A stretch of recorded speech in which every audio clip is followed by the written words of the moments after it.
안녕하세요, 팬들입니다. 비트코인은 지금 차트를 보시는 것처럼 계속해서 박스권 변동성 장세가 지속되고 있고, 이 박스권을 돌파하는 시기는 FOMC 회의가 예정되어 있는 5월 5일에서 6월 사이로 예측이 된다라고 알려지었습니다. 다르게 해석하면 앞으로 한두 달 내로 더 정확한 시장의 방향성이 정해진다는 뜻인데요. 그래서 오늘은 여러분들이 투자를 어떤 식으로 진행하면 좋은지, 그리고 초보 투자자분들이 놓치고 있는 부분은 무엇인지 알아보는 시간 가져보도록 하겠습니다.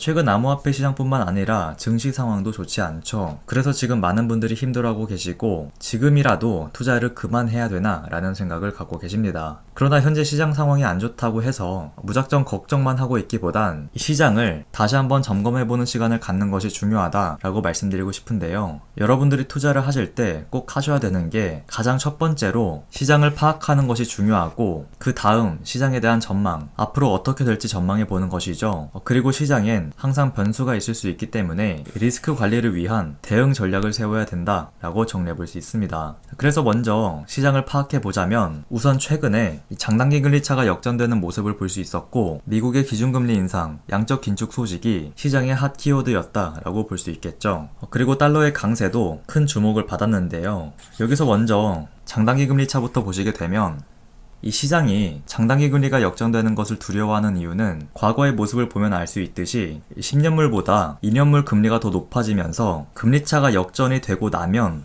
항상 경기 침체가 왔었기 때문에 시장은 장단기 금리 차의 역전을 두려워하는 것입니다. 그래서 차트에는 자세히 표시가 안 되어 있지만 4월 1일에 일시적으로 장단기 금리가 역전되는 모습을 볼 수 있었고, 이것은 또다시 경기 침체를 암시하는 신호다라는 얘기가 나오게 된 것이죠. 그러나 차트를 보면 알 수 있듯이 장단기 금리가 역전이 되고 나서 바로 경기 침체가 찾아오진 않았고, 1년에서 2년 정도 후에 경기 침체가 시작된 것을 볼 수 있었는데요. 그래서 경기 침체가 시작되는 시기가 올해 안으로 발생할 확률은 낮다고 판단할 수 있고, 실제로 경기 침체가 찾아오지 않는다면 지난 영상에서 말씀드린 실적 장세 효과로 인해 하반기 증시 상승을 전망해 볼 수 있는 것입니다. 그리고 추가적으로 장단기 금리 차의 역전을 크게 우려하지 않아도 되는 이유는, 지금 시장은 10년물 마이너스 2년물 금리를 참고하지만 미국의 중앙은행은 10년물 금리와 3개월물의 금리 차를 더 중요하게 보고 있고, 현재 해당 차트를 보시게 되면 이 금리 차가 역전되기보단 오히려 안정을 찾고 있다는 점에서 경기 침체가 일어나지 않을 확률이 높다고 평가해 볼 수 있는 것입니다. 그래서 첫 번째로 장단기 금리 차 역전에 대한 소식은 단기적으로 걱정할 만한 문제는 아니다 라고 말씀드릴 수 있겠고요. 그리고 두 번째로 이 기준금리가 인상이 되고 양적 긴축까지 진행한다면 주식 투자뿐만 아니라 비트코인도 투자 매력도가 낮아진다 라는 말이 있는데, 과거의 사례를 봤을 때도 기준금리가 인상되는 초기 단계에선 증시와 암호화폐 시장 모두 강세를 보였었고, 양적 긴축 시기에도 긴축 규모가 6천억 달러에 도달할 때까지 증시가 강세를 보였다는 점에서 이 부분도 크게 걱정할 단계는 아니다 라고 판단할 수 있습니다. 자, 그리고 최근 달러의 강세도 비트코인에게 악재로 작용되고 있는데, 달러 인덱스 차트를 봤을 때 계속해서 언급해 드리는 것처럼 이 저항선 부근까지 도달한 모습을 확인할 수 있고, 아래 보이시는 지표들을 봤을 때 이 MACD 지표의 골든 크로스 가능성보단 데드 크로스에 대한 위험성이 높고, 이 RSI 지표를 봤을 때도 과열 구간에 도달했다는 것은 조만간 약세로 전환될 가능성이 높다는 뜻을 갖고 있기 때문에, 단기적으로는 달러의 강세가 이어질 수는 있어도 하반기로 갈수록 달러의 강세는 기대하기 힘들어 보이고, 과거의 모습처럼 이 달러는 약세로 전환되면서 비트코인은 강세를 보일 가능성이 높다라고 판단해 볼 수 있습니다.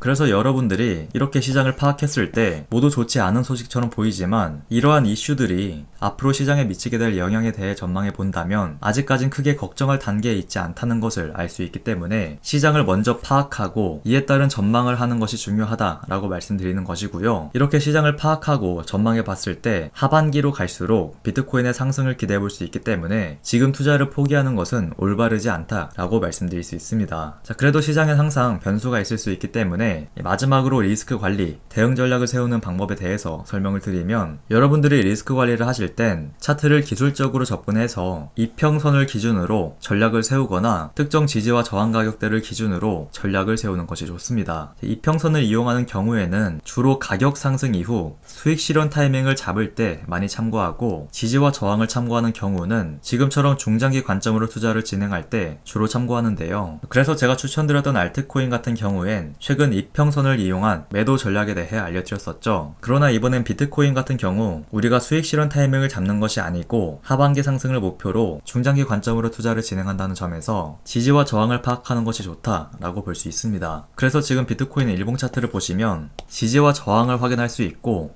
우리가 예상하고 있는 그림은 한동안 박스권 내 변동성 장세가 지속되다가 하반기에 상승으로 가는 모습을 전망하고 있는데요. 그러나 만약에 이 박스권을 상승 돌파하기 전에 지지라인을 이탈하게 된다면 손절을 해야 되는 것인지 홀딩해도 괜찮은 것인지 굉장히 혼란스럽겠죠. 물론 정확하게 답이 정해져 있는 것은 아니기 때문에 무조건 이렇게 해야 된다라고 말씀드릴 수는 없겠지만 손절 라인을 이탈했다는 것은 세력이 방어했든 개미들이 방어했든 어쨌든 지지 구간에서 볼 수 있었던 강력한 매수세가 약해졌다는 것을 의미하기 때문에 어느 정도 리스크 관리에 들어가는 것이 좋고 보유하고 있는 현금이 많지 않거나 매달 꾸준히 매수할 수 있는 경제적 여유가 되지 않는다면 지지라인 이탈 시 30에서 50% 정도는 투자 비중을 축소하는 것이 좋다라고 말씀드릴 수 있습니다. 그리고 나서 다시 비트코인을 매수해야 되는 시점은 빠른 회복과 함께 다시 지지라인 위로 회복해주는 자리나 최근 고점 가격을 기준으로 60% 이상 하락했을 때 그때 재매수하는 것이 좋다라고 말씀드릴 수 있겠고요.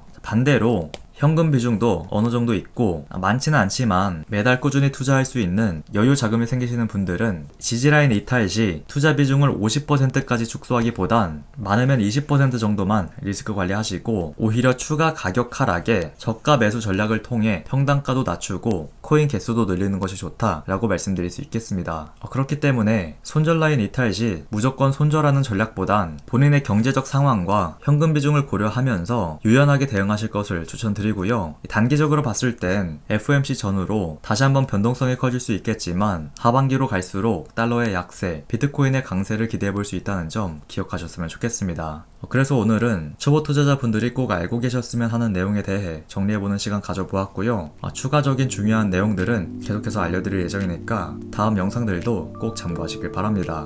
오늘 제가 준비한 소식은 여기까지고요. 오늘 영상이 도움이 되셨다면 좋아요, 구독 한 번씩 부탁드립니다.